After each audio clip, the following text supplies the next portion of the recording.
افغانستان یک آغاز جدید.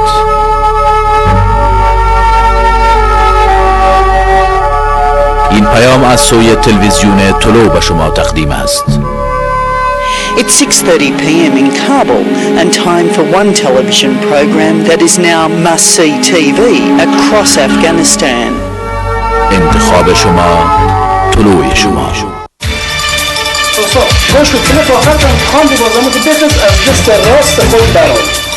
The 6:30 report is doing what's never been done in Afghanistan, exposing issues absolutely taboo in this conservative Islamic society. Tonight it's a program on pedophilia and homosexuality. با عرض سلام، مسعود کرام هستم در برنامه گزارش ششونیم. در این برنامه شما مطالب در مورد افزایش استفاده از خشونت و استفاده جنسی از اطفال را مشاهده خواهید کرد. در محفل نال بچه را که نال زنگ بسته میکنند، چیز میکنند کالای زنانه را میپوشونی، کاره هیچ فایده نداره. اینال ترگپ از این کارا می در قرآن شریف نمشته شده، نه در قرآن چیز. سلام، سامع پناه را بگوین از تلویزیون طلو آمده.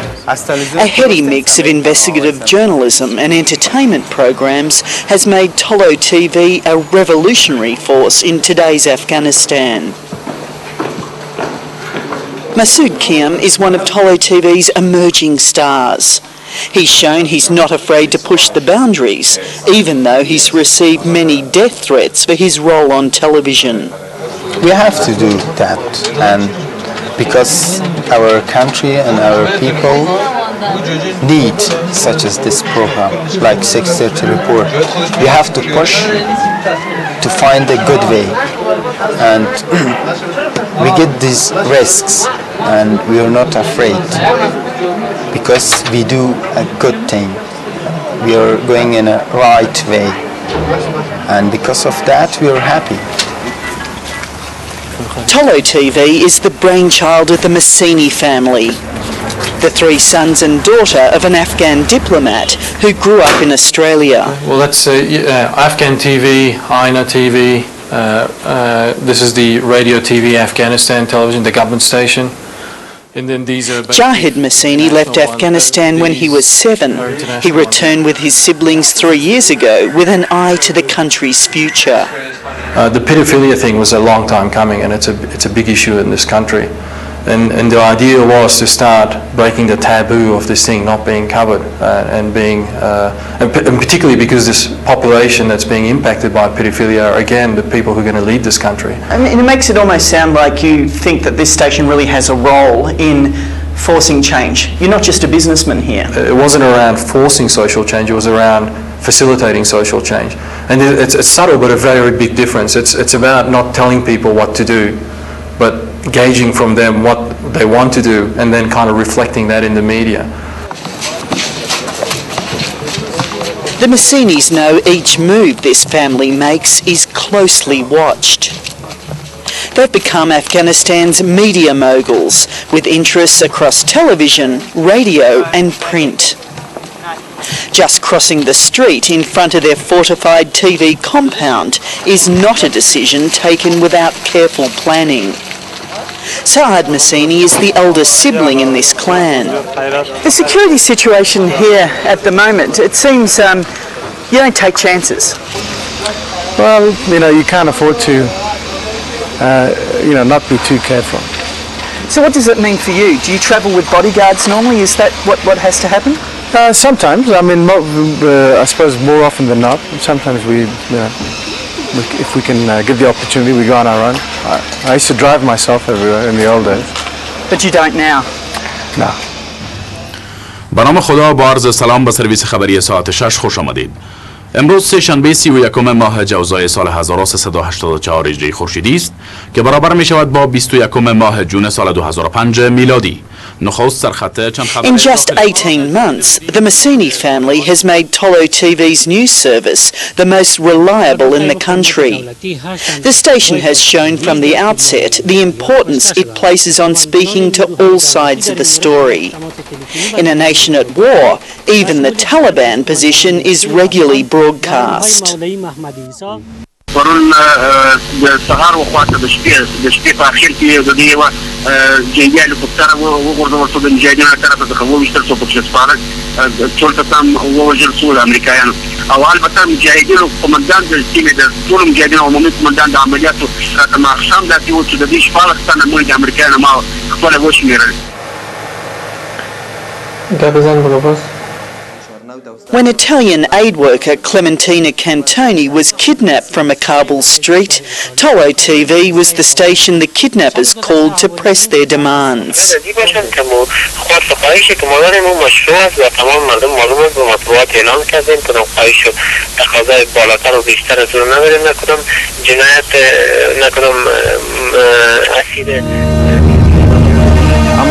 News is probably the biggest budget and the biggest nightmare in any TV stations. We haven't done it necessarily to build us credibility. It was more, I guess it was one of the things that we had in our arsenal of programs. And perhaps a bad term to use, but the idea was that you created news that people looked at and thought, well, this is independent and this is reliable. So you're not seen as a political station. You're seen as a business station that's reflecting as much as possible what is going on around the world.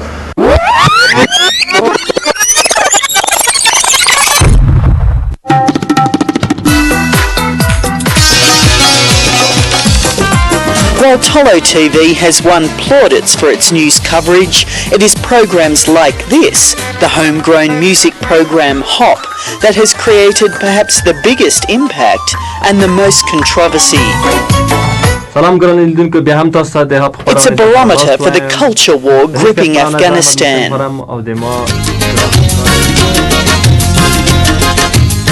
In restaurants and homes across the city, TVs are tuned to Tolo. Independent surveys now show that Tolo TV commands a massive 80% of the market. What do you think of these music programs? Well, that's fine. That's fine because the music is a kind of food for the people. پروگرامی هست که تفریحی است. دخترم می‌بینید چون ما از صبح تا غروب مشغول هستیم و هم پروگرام برای ما بسیار چیز جالب و دیدنی است که فقط همون رو میشونم نگاه میکنم بس. The popularity, I guess, just caught on. Sometimes you don't know how popular something's going to be, and it still surprises sometimes how popular Hop is. Jahid's sister Wajma is in charge of marketing at Tolo TV. She's well aware that Hop is confronting in the Afghan context. It's a mixture of music and having male and female presenters and young people joking around, which for us in the West is a very normal thing. But here it's still, people still are not fully comfortable with that. And it's the whole concept of, we have to keep our culture, we have to keep our culture. But, the question is, what is Afghan culture? The culture, like in any society, is always changing. And you have to adapt to that. And I think media, helps people actually decide for themselves what they want or don't want, within reason as well.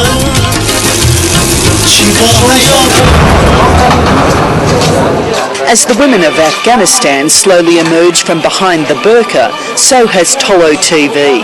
It's challenging conservative Islamic views by putting local women on air. That alone has been enough to send some conservative forces into a frenzy.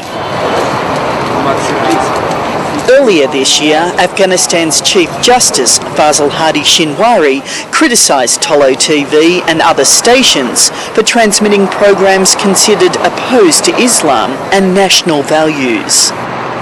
آینده ما جیش که ملت ما در میگیرد وطن ما از افغانیت و اخلاق و اسلام بیخی محو می شود با کلتور دیگه سر ما حاکم می شود وطن ما گویا مسخره اجنبی می شود. Culture Minister Syed Makhdoom Raheen is the man in the middle. Some people, particularly conservative elements, say Tolo TV in their shows. Sometimes there are women or girls with the behavior which is not acceptable to the ordinary people. They accuse Tolo TV of that. The Sharia Council called one stage for the government to take action, saying that what was being shown was un-Islamic. Would you support a ban? So I didn't close it. But of course I talked to the people who are working in Tolo TV to see what people want and to follow national culture and Islamic orders when the TV is popular. So only for minor mistakes, shouldn't do something that cover all good programs too. Women in Afghanistan know it's still dangerous to be seen and heard. To do so angers conservative forces who are unwilling to let go of the past. But it's a risk a growing number of women are prepared to take.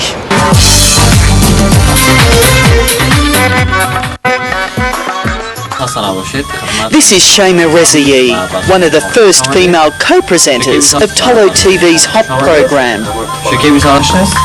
آهنگ که آمده نشر است آهنگ ایندیست با آواز فالگانی پاردک البته که آوازخوان آستان پاپ هندوستان است. It made her an icon for the changing role of women in the new Afghanistan. وقتی که من بیرون میرم بعضی از مردم بعضی گپا میزنن اما بیشتر ما تشویق زیاد داشتیم از فامیلای خود ما خصوصا از فامیل خودم از جوانا چی طبقه ذکور ناس بوده همیشه ما تشویق بدیم. But now she is dead, shot in the head in the bedroom of her home. A popular presenter, she had been sacked from her job a few months earlier for breaching station rules.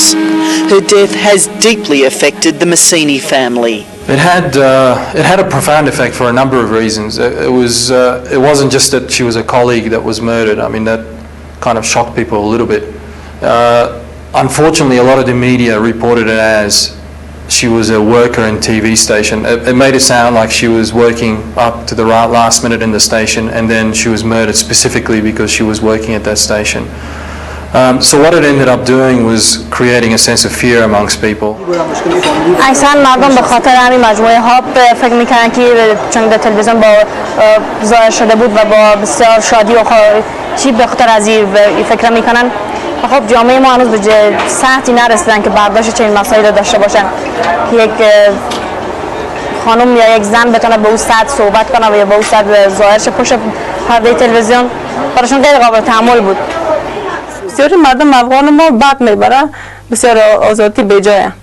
شاید تو گپ فامیل خود نکنه باشه حالا ما خوش نداشته برنامه باشه که یا نه مورد تلویزیون نشان بده حاضر نشدیم هیچ کدوم ما چرا که خوش نداره فامیلای ما شاید از او هم گپ بوده باشه دیگه.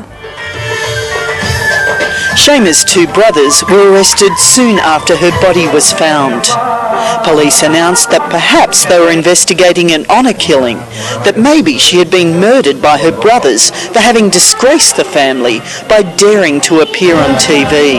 And she was doing very well and people loved her for her brilliant and brave and courageous attitude in the media. But again, as I said, so far we do not know. Was it a honor killing? Was it a suicide attempt? Or was it an assassination from the enemies of peace and stability and also the freedom of women in this country? Shema's family fled abroad under the Taliban. Until now, they have kept quiet about the killing. But Shakiba agreed to meet with me to discuss her sister's death.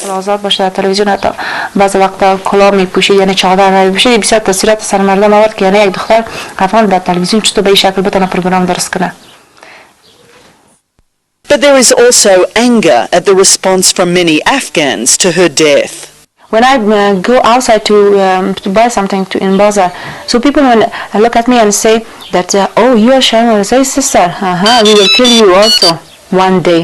I don't know why. Why do people say this? And Shema has a lot of had a lot of fans, and especially girls in Afghanistan. Afghan girls become very sad but most people become very happy. Most people become very happy? Yes, I'm sure. Happy that she died? Yeah, Shaima died. Why would they be happy? Because our people doesn't like democracy, our country. So because of that, they become very happy because of that, Shaima. The day I met Shakiba, her two brothers were also there. They had been quietly released just the day before, after weeks of arrest. They've been set free, no charges laid against them. Police no longer suspect an honour killing, but a death equally tragic through suicide. Yeah, this is the room of where Shaima lived here. This room, yeah. You saw the beds and you saw the pictures. This is Firbarazai. Her sister? Yeah, her sister, judo champion. Okay. Which she participated in Olympic 2004 in Athens. Shaima's brother and sister believe that sacked from her job, unable to face rumours circulating about her, that she took her own life. Because Shaima wanted to be freedom, to very free girl, but our situation, our people doesn't like this, and because of that, people doesn't like it.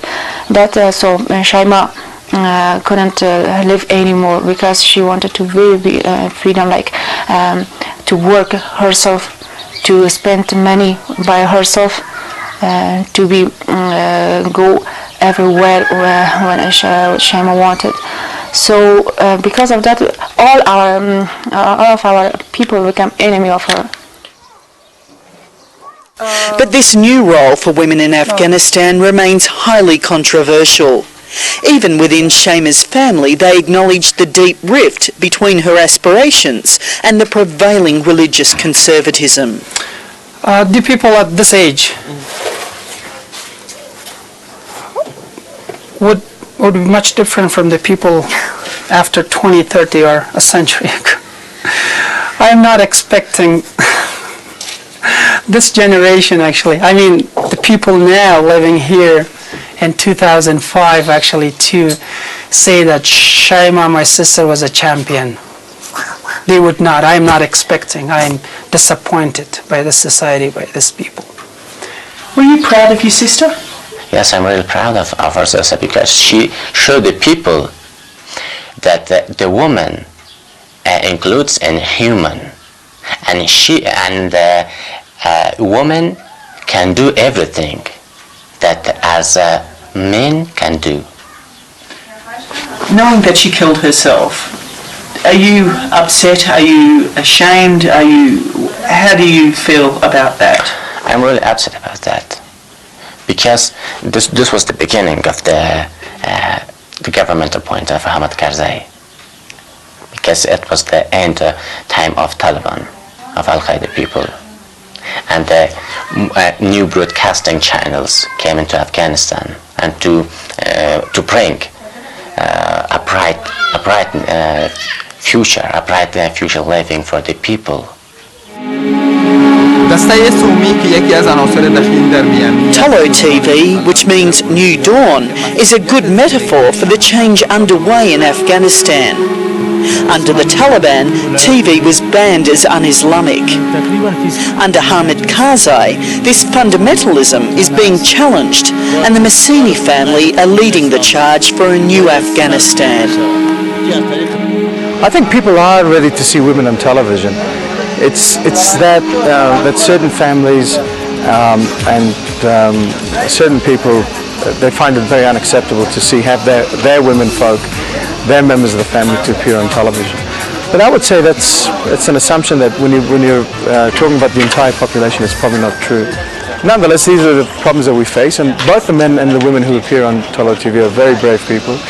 They're the ones taking the risks. We view them as family members, and we very much commend them for what they're doing. They are breaking down barriers. They are changing this country more than probably anyone else, including the cabinet, including the international community. And I hope that we will have many problems, but I hope we don't have anything that major.